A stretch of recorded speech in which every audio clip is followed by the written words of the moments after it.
Actually, it's an excellent book I have at home where I learned about it in English. It's called Ta'amei HaMikra. I can get you the title, but there are other books. Now, there are many, many books about it. I have a game I could teach you. I have a game. Maybe I'll bring it in to teach you that. But really, you should focus on pronunciation with the vowels first. Yes. But I'm happy to share with you. But in the beginning, yeah. Those books must start to ABC. Yeah. In the pronunciation, is it? So the one, everybody that teaches you Hebrew teaches you about the letters and the vowels.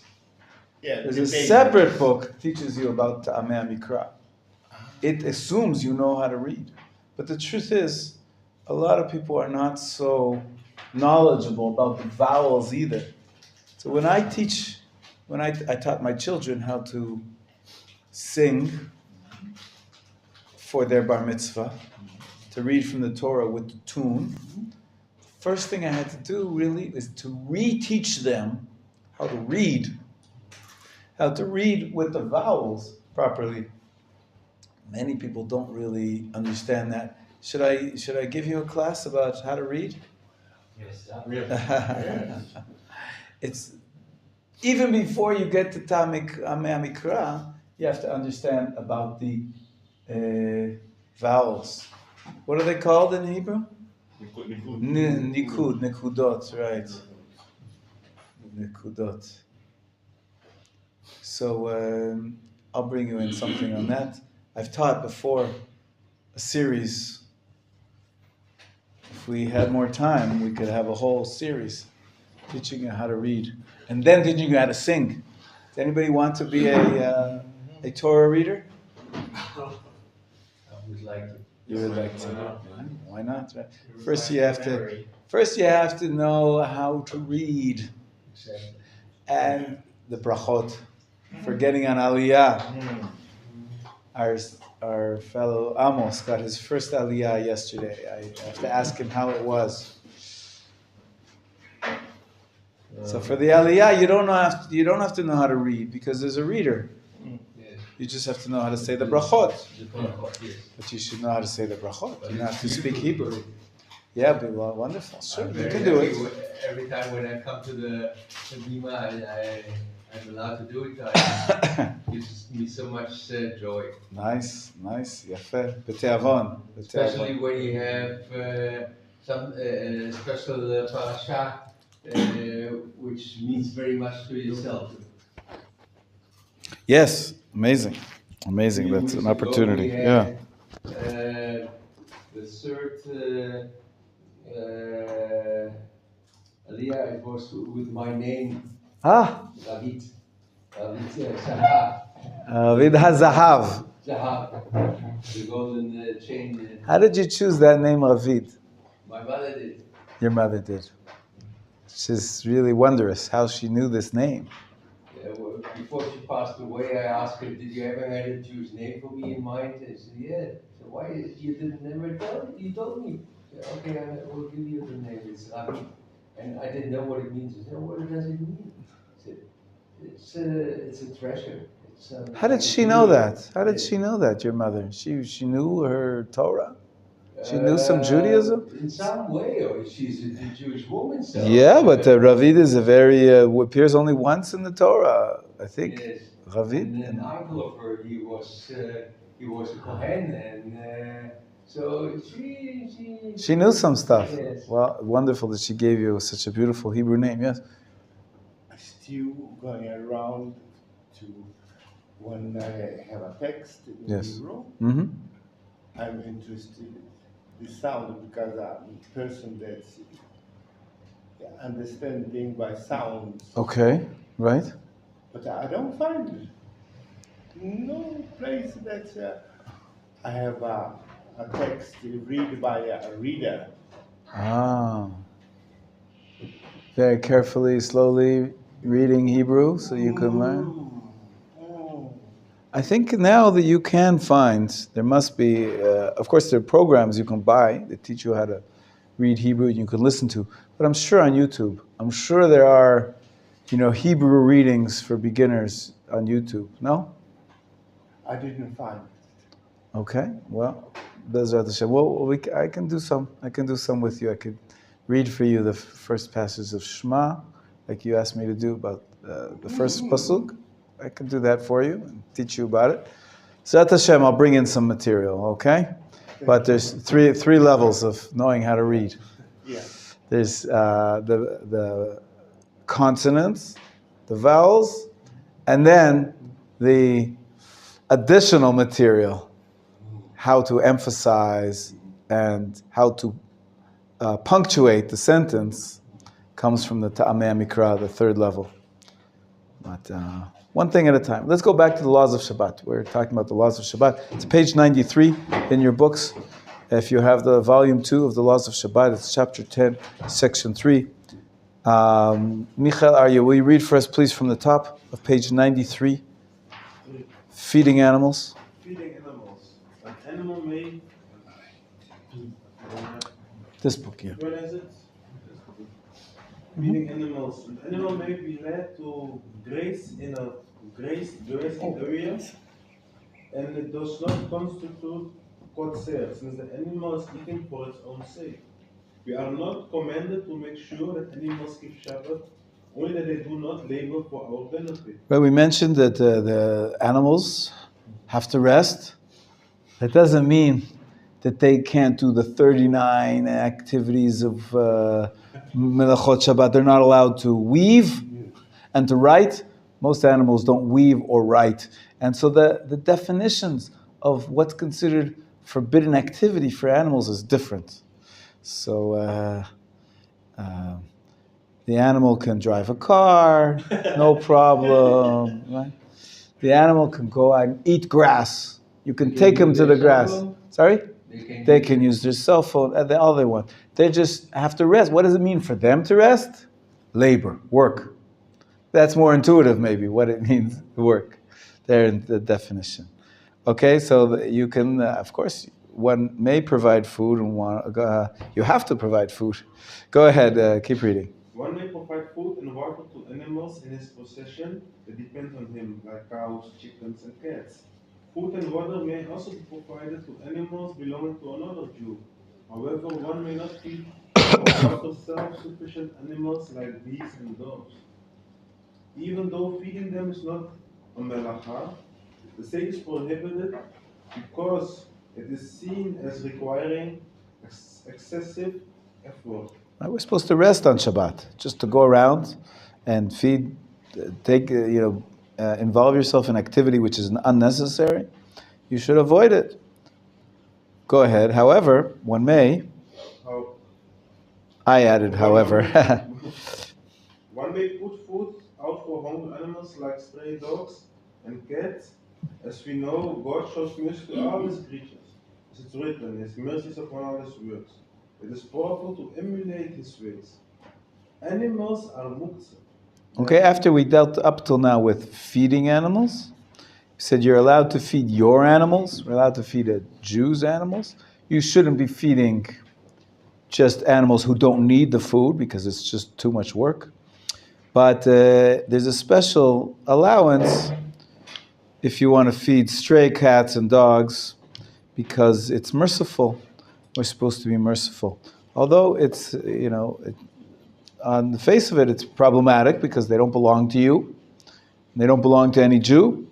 But because it's a sign of mercy, Rav Melamed is lenient. And he says you're allowed to. Believe it or not, I had a student here who's asked me very seriously. His wife has a habit, custom. Every day she goes out, she has a route, and she feeds all the stray cats. And he was troubled because he knows you're not supposed to feed animals which are not yours, which are ownerless, because it's excessive effort on Shabbat. I told him, we learn out from this Tehillim 145. When do we say that? Every single day. Ashrei. The Ashrei, we call it the Ashrei, exactly. Rachamav al kol ma'asav. His mercy is upon all his works, that we can emulate his ways and give the food to the stray cats as well. Now, other than that, you have to feed them. You're not allowed to handle them. They're called muktzah. We're going to learn about muktzah in a further chapter. Go ahead. So, therefore, Therefore, they may not be picked up, nor may their limbs be lifted up, however, when it is necessary for their well-being, for example, in order to get them to their food. One may take hold of them and move their limbs to prevent them from suffering, as long as one does not lift them off the ground. yeah, you're really not supposed to move anything that's muktzah. But here, if the animal can't eat, you help him eat. Okay, go ahead. If animals have difficulty eating unless the food is placed directly in their mouths, one may feed them in this way as long as he does not force feed them. Force feeding refers to shoving the food so far down their throats that they are unable to spit it up. This requires excessive effort. Many farmers do this. Farmers, they force feed famously lamb, I think, or right, veal. The cows. The cows, right, young calves, yeah. But you can't do that on Shabbat. Okay, so let's keep going. If you, so the question is, okay, let's skip to the next section, section 4. Yeah. Question. Yeah. Let me say I have a rabbit and my rabbit escaped from the cage. Can I catch him back? We're gonna get to it. It's a little bit of a problem. Let's go in order, and then we'll try to cover it all that way. Yes. Let's say my neighbor got animal. Let's say they have goats. Then I was, let's say Shabbat, I was cutting the vegetable. Then I got those vegetable. There is I don't need it. It's for the garbage. So I go and feed for the animal. Am I allowed to do that? All right. It's a good question because it doesn't belong to you, but it belongs to another Jew. So you can, according to Rav Melamed here, he says as long as it belongs to another Jew, it's allowed. That's what he says here. Yeah. Even though it's not your animal, it's another Jew, so it's allowed. Okay. Other problems we're going to get to trapping and carrying in section 5 and 6. But first, you should know that there's a really big problem to milk a cow on Shabbat. You're going to see that when you go to the store, you buy milk. It all has kosher symbols on it because you have to make sure that the animals are kosher and the milk is coming from a kosher animal. And then, a couple of years back, about 20 years already, they came up with a special kosher, super kosher, Mehadrin kosher symbol. What's Mehadrin milk? What's the difference? It's cows. It's the same cows. One of the differences is some people figured out, well, when you raise cows and a dairy farm, you milk them a couple times a day. And if you don't, once they're used to producing milk so often, if you don't milk them, it's very painful for the animal. You have to continue to milk them. So what about Shabbat? Animals don't naturally know that, I have a day off. I don't produce milk on the 7th day. So the animals are producing milk. So you milk them. You milk them on Shabbat. Milking on Shabbat is forbidden. It's a derivative of it's like when we separate the kernels from the stalks of wheat. So we're taking the milk out of the udders. The milk sort of grows in the udders, in the cow's udders. And when you draw them out of there, it's a problem of violating the Shabbat. Well, what do we do? On the other hand, the animals are in pain. It's a mitzvah to protect the animals from pain. It's called tsa'ar ba'alei chayim. So Torah law that you're not allowed to cause pain to an animal. No kicking cats, Michael. Do not cause pain to animals. So what do we do? So we're going to read about it here. Go ahead, Michael, number 4. Page 94, number 4. Milking of Shabbat.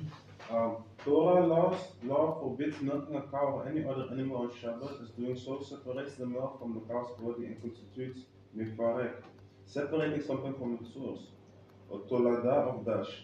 Just as one may not separate grain from its husk, So too, one may not separate milk from its source. The problem is that if a dairy cow, which produces great quantities of milk, is not milked on Shabbat, it suffers greatly. Therefore, the sages permitted asking a non-Jew to milk a cow on Shabbat, even though generally speaking it's rabbinically prohibited to ask a non-Jew to do a melacha for us on Shabbat.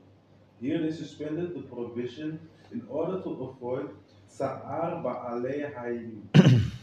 Hayim?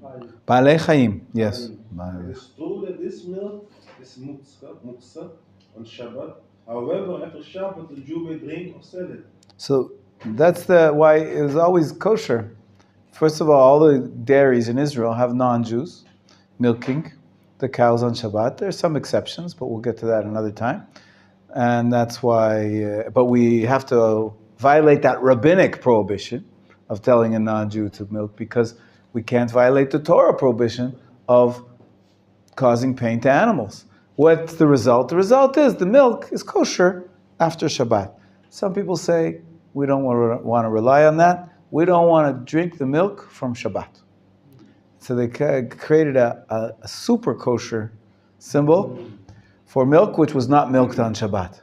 So how do they deal with the milk on Shabbat? They let the other Jews drink it. It's still kosher. Everybody agrees it's kosher. It's just maybe not super kosher, right? So, but we're going to see. He goes on to talk about it. So keep reading it, Michael. And we're going to take questions in a few minutes. Yeah. If there is no non-Jew available, a Jew may milk the cow as long as the milk goes to waste. For example, it may be milked directly onto the ground or onto a box that contains an agent that will ruin the milk. Like soap. This is because milking to make use of the milk is prohibited by Torah law, whereas milking for another reason in which the milk goes to waste is only rabbinically prohibited. The Torah prohibition may not be transgressed in order to prevent animal suffering while the sages suspended their own enactment. Nowadays, dairy farming has been modernized. Milking is automated. A cup is placed on the teat and connected to a pump via a tube. If there is a non-Jew available, one may ask him to turn on the machine and place the cups on the cow on Shabbat, because otherwise the cows will suffer. If no non-Jew is available, common practice is for a Jew to use a timer or a delay mechanism is set before Shabbat to turn on the machine. On Shabbat, before the machine turns on, the cups are attached to the cow seats. And then the machine turns on and automatically pumps out the milk. Thus the Jew has not performed any melacha directly. So when he attached the cups, the machine was not on. Even though placing the cups on the teats causes a melacha to take place, this is not prohibited by Torah. The Torah only forbids direct actions and states, "You shall not do any melacha." The sages forbade indirectly causing a melacha to be performed. Here to prevent the cows from becoming painfully engorged, the sages permitted acting via grema. After Shabbat, the Jew may benefit from this milk. If the cups must be attached to the teats while the machine is operating, then doing so in order to save the milk violates Torah law. Therefore, the milk should spill directly onto the ground, making the action rabbinically prohibited and thus permissible to prevent Sa'ar Ba'alei Hayim. So in many religious kibbutzim, they're all Jews. So nowadays, most of them have non-Jews who are imported workers, workers from Thailand, from maybe some from China, maybe, I don't know. And on Shabbat, they perform all these activities of attaching the cups onto the teats. But if they don't, then if you use garama, the indirect, use a timer, there's room to be lenient, but it's a very interesting situation when you're all Jews. we still have to take care of the animals. And if you do it in an indirect way, there's room to be lenient. Okay? Questions about the milk on Shabbat? It's not just on Shabbat, but about the concept of kosher milk. Because I heard like... The animals have to be kosher. But all cows are kosher, right? All cows are kosher, except if the cow is sick. If the cow has a sick internal organ, that there's laws, many laws. What constitutes a sick organ, which the animal will be dying soon? The rabbis have a long list. It's called treifot. Everybody knows the word treif. It actually comes from this law, that there's actually a list, I think it's 46, I'm not sure, 42, I can't remember, specific wounds or malfunctioning limbs, which, according to the rabbi's understanding, the animal's not going to live for the course of a year. If an animal's not going to live for the course of a year, it's called sick, and therefore it's called a treifa. All the milk it produces is not kosher. So we don't have x-ray eyes. We don't know, but we can check the animals periodically. Like you go to the doctor for a checkup to see that everything's, do some blood tests, make sure that everything is working well. We have to do the same thing. At least from the outside, we look to see if the animal has a broken leg, it's a problem. If the animal has is not, if the animal's unhealthy, the milk could be not kosher because it could be treifa, milk from a treifa. And is it also so that they had to wash that because they were scared of goat milk, the people using goat milk? Goat milk is kosher. Problem is we use a non-kosher animal, like pig's milk. Or camel. Right. Or camel's milk, yeah. Goat milk is kosher, sure. It's a kosher animal. Has to come from a kosher animal. Has to come from a healthy kosher animal as well. And so it's quite an interesting branch of kosher supervision to make sure that the milk is kosher. There's also, you may have heard of this, a rabbinic prohibition that you're not allowed to drink milk that was from a non-Jewish farmer. Like giant, yeah, like, yeah. Why? Cheese and milk. Why? Why? No, there's no truma. That's only for organic products from the ground. I think the milk, like doctor said, the law should not forbid the milk making because no milking the cow is hot, but other wheels cannot change the work nature. The work nature. This is work. The lot is lot Shabbat, lot rest. This is the work, but the work is special. Like the doctor, the surgeon cannot forbid. So we make sure that, like we read, there's a way to do it which is only rabbinically prohibited as opposed to biblically prohibited, right? It's defined as work because it's separating the grain from its husk. It's like separating, it falls under what are the categories of forbidden work, but it has to be allowed for the animal's safety, for the animals not to cause pain to an animal. So what do? We have to do the malacha in a way which is not the normal way, or in a way which is not a biblical prohibition. Or we ask a non-Jew to do it, right? But you're right, that we can't cause pain to animals like that. But non-Jews, if non-Jews lived with the Jews, they should keep the halacha. No, the laws of the Torah are only for the people. No, in the Torah, almost all the laws Jews must keep. The non-Jews also keep laws. I think Almost laws. I think you're. In Israel, not in other countries. I think you're referring to when this Torah speaks about, there's a concept called a ger toshav. We're so used to the word ger, means a convert. Right? So in the Torah, they speak about, there seems to be two different sets of laws for two types of gerim. The ger, the full ger, what we know as a convert, is a non-Jew who becomes Jewish. Of course, he's like every other Jew. He has to keep all the laws of the Torah.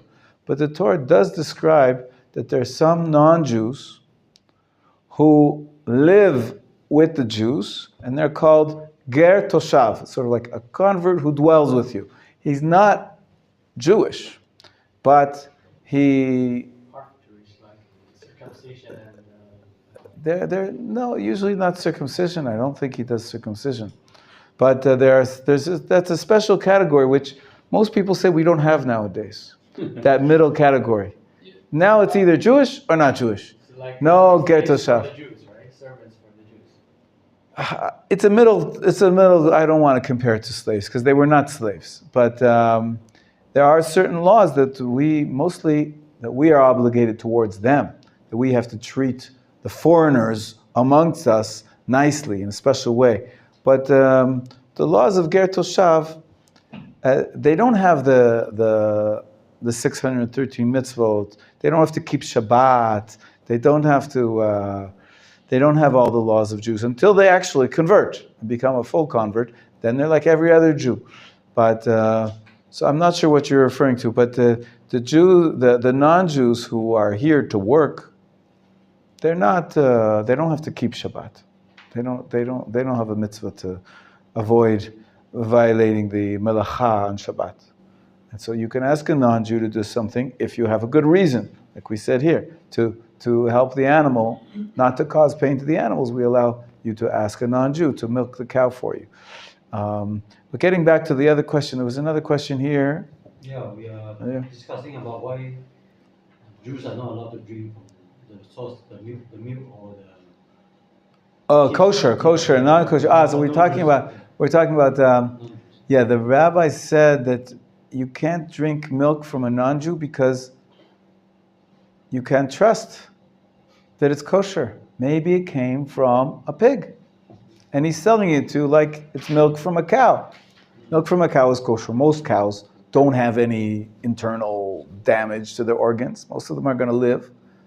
And so you rely on the majority. So most milk is kosher. But maybe the non-Jew will play a trick on you, switch pig's milk instead of the cow's milk. And so the rabbi said, you cannot drink from the milk unless a Jew supervises and can see that it comes from a kosher animal. About 100 years ago, about 80 years ago, Rabbi Moshe Feinstein in America, he wrote a famous responsa.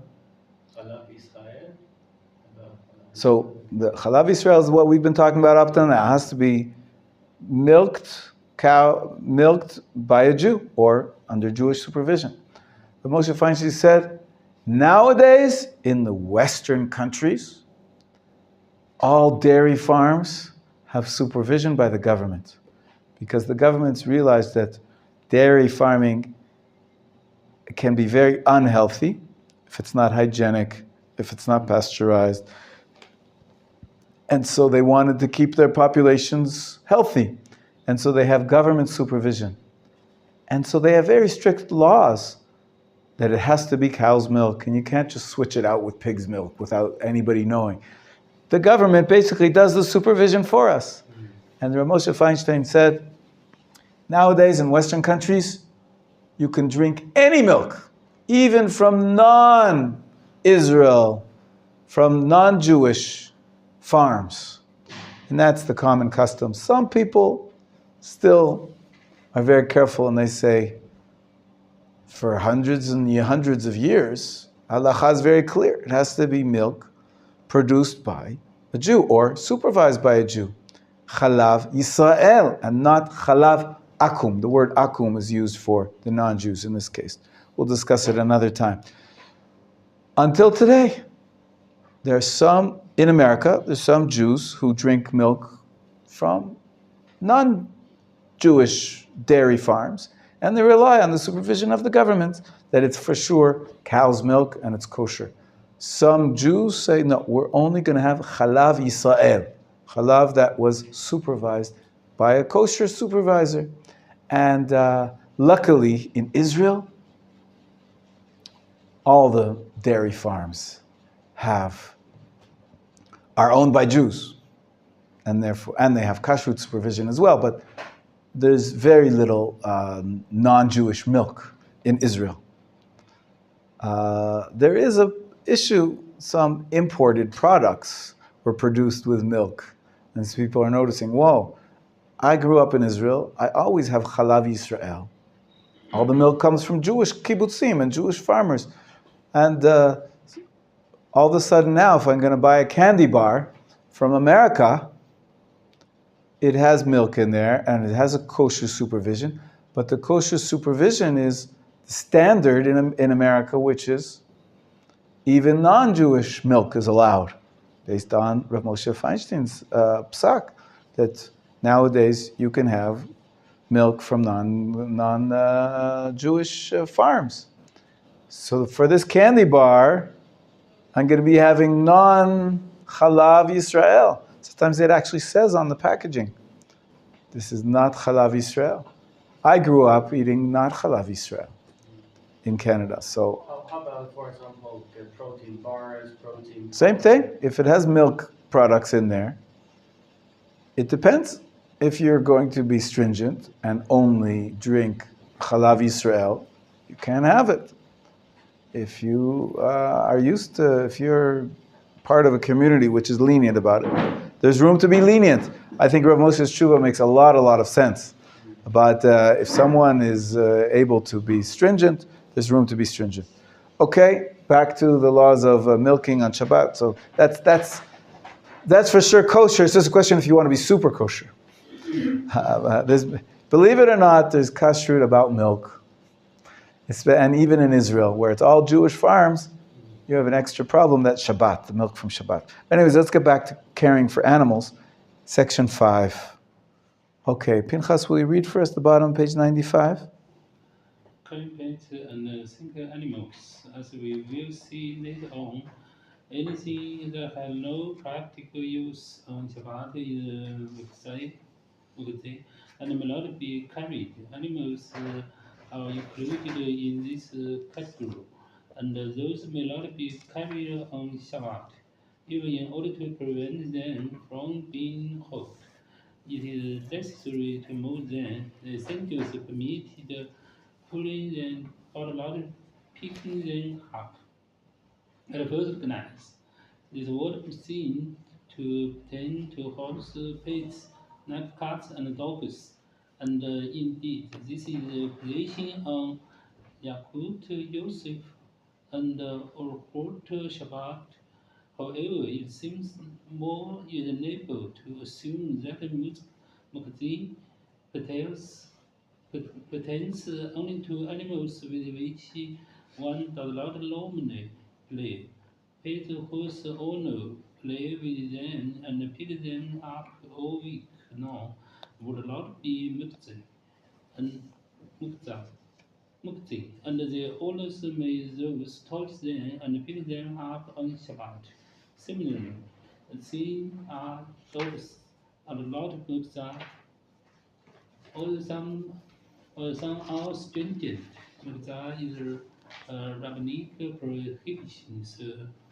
The halakha follows those who are lenient. Okay, so this is Rav Melamed is very lenient here. I generally try to avoid playing or petting dogs and cats, people's pets on Shabbat, because they're muktzah. Animals are not allowed to be moved. There is some people who are lenient because pets are designed for playing with. But Rav Melamed says if you need to, you can be lenient. He says he's posted to be lenient. Okay, let's skip ahead. What about tzad, trapping animals? We know sometimes the animals run away. So it's one of the 39 categories. Trapping animals was one of the malachot performed for the Mishkan. They would trap the hashim. certain type of animal to make curtains for their skins, and the hillazon to produce a type of snail, to produce techelet, to dye the curtains. The Torah prohibition of tzad is limited, though those animals, beasts, birds, or fish, that are normally trapped or hunted for a purpose, whether to eat their meat, use their skins, or enjoy their beauty. In contrast, one who traps species that are not normally hunted, such as flies and other insects, violates rabbinic law. Okay, but still prohibited. You're not allowed to catch a fly. You're not allowed to trap animals. Some biblical, some rabbinic. Okay, the prohibition of, let's read the top of page 97. Stephen, will you read for us, please, the top of page 97? Prohibition of tzad. The prohibition of tzad does not apply to tame animals. They do not run away from their owners, such as cows, donkeys, and dogs. Since, in any case, they stay with their owners, there is no such thing as trapping them. Nevertheless, carrying this animal is prohibited, as they are mutzeh. Where necessary, they may be grabbed and dragged into their pen or kennel, as long as they are not picked up. Okay, so who asked me about this? Eitan, did you ask me about dogs and trapping dogs or something? Rabbit. Ah, so the rabbit. The rabbit. Hmm. But you don't have a rabbit, so it's not important. We saw one yesterday, Shabbat, we saw one. You have a rabbit under your head. Joke. You have a rabbit under your head. I know people that have rabbits. We used to have rabbits. We've had many, many rabbits. I've actually buried many, many rabbits in our backyard because they die. It's a shame. Kids, guinea pigs, also, right. But those are not usually considered to be trained. They don't stay with you. They don't go back to your owners. They go away. So it's a problem. You can't catch them on Shabbat. It's trapping, tzad, trapping or hunting, tzad. But we have a cat, like a house cat. Yeah. She can also walk outside, and inside. And she comes back. Yes, she comes So that's exactly what we're talking about. So there's no problem capturing her or moving her from place to place. Best not to pick her up, though. Best not to pick her up. That's what we learned, right? Also birds, if you have a bird. He's coming to birds also. It's a problem. Birds usually fly away. They don't come back. Only special. Because some people, when you had birds, then you let them out of the couch, then they chill in the house. But They so don't. the door is closed. If the door is open, they say, hey, where's the bird now? Oh. Right. Yeah, we have 2 Shabbats ago. Yeah. We have 2 like birds, but like small turkeys, like small ones. Yeah. And Parrots. one comes every time back, but one don't come every time back. You Ah. need to catch them because otherwise you do. Right, caca right. now. So, yes. Very interesting. Because we catch them, but you're allowed to do this? No. If he's not going to come back, you're not allowed to trap him.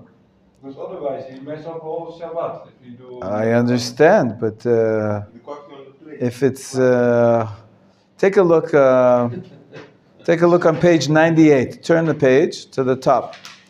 One who wishes to feed a caged animal or bird whose nature is to try to escape must take care not to open the cage even briefly. If you open up the cage, you can't close it Oh, also not closed. Oh yeah, because then you're trapping it. If the cage is large enough that confining the animal or bird to it would only be rabbinically prohibited, b'diavad one may close it, since the animal or bird was inside when Shabbat began. In other words, sometimes, I skipped the section where he said what's considered to be trapping. If you still have trouble finding it within the cage, like even sometimes the cage is so big that the animal is not considered to be trapped. If you have to run around within the cage to find it, to be able to grab it, so then it's only rabbinically. And rabbinically, you're doing it to protect the animal, it can be allowed. But usually, it's a small cage, and you just stick your hand in and you take the animal. So closing that door is going to be a problem. You have to feed them without opening the door, because you can't close it. So you can't trap birds on Shabbat. There's interesting halachot, but The hardest part is, of course, not to grab the fly who's bothering you or the mosquito. And we'll see the next halacha, if we skip to page 99, is that you cannot kill the mosquito or the fly either.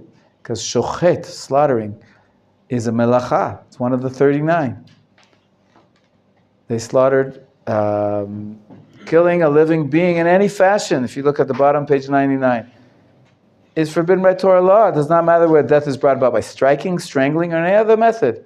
One who kills a tiny ant violates a Torah law, as does one who removes a fish from water, since this kills the fish. Similarly, one who reaches his hand into an animal's womb and aborts its fetus on Shabbat violates Torah law. Farmers would do these kind of things. But anyways, the Torah prohibition applies when the animal is killed for its corpse, to make use of its meat, skin, or blood.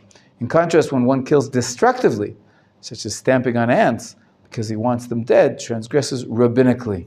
What happens? You're walking down the street, and there's a swarm of ants. Can you walk? Can you walk on the ants? You're going to kill them. Eitan, you read page 100, the second paragraph. As one is walking. If one is walking and comes across ants, he should jump over them. Jump over them. In order to avoid killing them and violating a rabbinic prohibition. If there is a colony of ants in his path, and it is impossible to step without killing ants, he should walk around them. If he is in a place where he cannot pass without walking on them, he may continue walking, since he does not intend to kill them. It is preferable that he walk in the sides of the So we try to avoid it if possible. If we can, you walk next to the ants. You don't step on them. If you can't go anywhere else, there's the only way to go through. You walk. You're not intending to kill anything, and it's only rabbinic, and there's no choice. You're allowed to continue walking, even if you might step on them. You try to avoid it if at all possible, okay?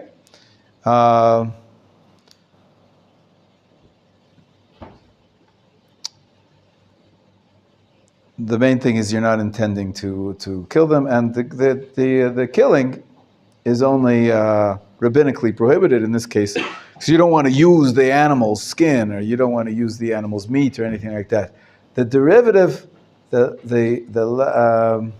talk about pests in a moment. You know what? Let's talk about pests. Yeah, skip to page 102. If the animal is life-threatening, like in Africa, in some places you have mosquitoes which carry diseases. Malaria, that's right. The Arab mosquitoes, right? Sometimes, yeah. What are they called? They're called I'm not sure. There's different types. Anyways. But it's like maybe kill people. You're right, it could kill you. It depends. So here he says, page, some people are more sensitive. Allergies, right. Let's see what he says. The top of page 102. Aaron, will you read for us? Trapping. Danger to life overrides Shabbat. Therefore, animals likely to endanger human life may be killed even on Shabbat, like poisonous snakes and scorpions, even if one is unsure whether a particular animal is poisonous, he may kill it. Similarly, a dangerous dog or rabid animal may be killed. It is prohibited on Shabbat to kill animals whose bites hurt a great deal but are not life-threatening. This applies to snakes and scorpions that are definitely not poisonous. It is only forbidden to kill them the way one would kill them during the week. So one may kill them in the course of walking, one walks in the direction, and in the course of walking, steps on them and kills them. The reason for this dispensation is that killing an animal in a destructive manner when one does not have any use for the cadaver is only prohibited rabbinically Thus, in order to avoid great suffering, the sages permitted killing such animals in the course of walking. However, it is prohibited to kill them directly, out of concern that people will conclude that one may kill animals even when there is no concern that they will cause harm. If such animals are chasing a person, they may be killed even without a shinui. Even if they are not chasing anyone, a receptacle may be placed over them in order to neutralize the threat. This does not need to be done with the shinui, because the person's goal is not to trap them, only to prevent them from stinging or biting. Okay, that's snakes or scorpions. Snakes or scorpions, you're not sure. They may be really life-threatening. And so, in an indirect way, you are allowed to be careful. However, keep going. Animals whose stings are not so painful, such as mosquitoes and fleas, may not be killed in any manner on Shabbat. If the mosquito or flea is clinging to one's skin and cannot be removed without being grabbed, the sages permitted grabbing it in order to remove it. This is on condition that he not kill it or even squeeze it, which might kill it. Even though grabbing an animal without intending to use it is rabbinically prohibited, the sages were lenient here since the goal is to avoid suffering. If one wishes to grab a flea and remove it from under his clothing rather than from his skin, need not be dissuaded from doing so. If there are mosquitoes or other pests in a room, one may spray insecticide to repel them as long as he does not spray the bugs directly and leaves open a window through which they can escape. This way, he will not necessarily kill any of them. However, one may not spray them directly or to spray in a place where they have no means of escape, because then we will definitely kill them. Okay, so this is a challenge. Sometimes you have a mosquito that's bothering you, and you see he's even biting you. The most you can do is brush him away, but you're not allowed to kill them. Usually you slap them, right, and you kill them. You try to catch them, and not on Shabbat. It's rabbinically prohibited, part of killing. Now, the last halacha we're going to learn today is the one we skipped on page 101, section 9, called wounding, and that is very common. The issue is when you're not allowed to kill an animal, you're not allowed to kill a human either. Of course you don't kill a human, even during the 6 days of the week. Not only are you not allowed to kill an animal, you're not allowed to draw blood. Wounding an animal, drawing blood, as he says, just as on top of page 101. Just as it is prohibited by Torah law to kill any living being, it is also prohibited by Torah law to cause a loss of blood. After all, blood is life. Additionally, with the release of a little blood, there is a localized loss of life. Prohibition applies even when the blood does not exit the body. It's only hemorrhages from the blood vessel or accumulates under the skin. You see, look, watch this. If I do this on Shabbat, going to cause him a bruise here. Blood inside, the blood will break and you'll see a purple mark, blue purple mark. It's forbidden on Shabbat. Could be a biblical problem of wounding, of chovel it's called in Hebrew.